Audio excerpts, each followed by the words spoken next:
A new report says that while Latinos make up 19% of the U.S. population, they're only getting 4% of the lead or co-lead roles in films. ABC's Maria Elena Salinas meets with an author of the report, along with actor John Leguizamo, about the potential $18 billion being left on the table. I feel hallelujah. After years of sounding the alarms, Latinos in Hollywood can finally feel some vindication. There is a God. McKinsey Company, a research and consulting firm, has released a new report detailing some of the shortcomings in Hollywood when it comes to Latino representation. If it goes well, no one says anything. But if it doesn't, it's your fault.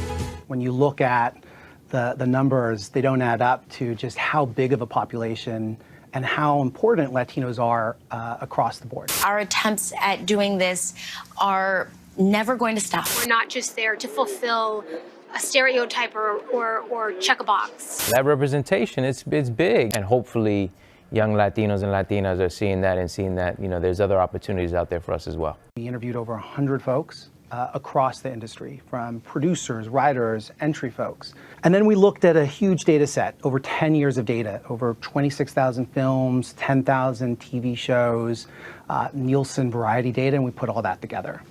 And the data was quite telling. The McKinsey report states that just 4% of Latinos have co-lead or co-lead roles. And which is pathetic. Why do you think that is when there's an abundance of Latino talent, both for on-screen and behind the scenes? I mean, it's sad to say, but, hashtag Hollywood too white. That's the problem. I mean, it's baked in systemic racism. Although 19% of the population is Latino, the report says we account for 29% of box office ticket sales and 24% of streaming subscribers.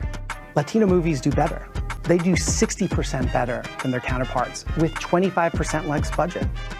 And so, taking a step back, there's a real big opportunity here. And every time you pitch a Latin project, they tell you, we have to do it for less. It's always, they're always giving you sort of the B side of the record. You're getting less because it's a Latin story, because there's Latin stars, but you're not going to get great content unless you put it the same money and the same value. We have to always be extraordinary. But somehow we're always doing it wrong.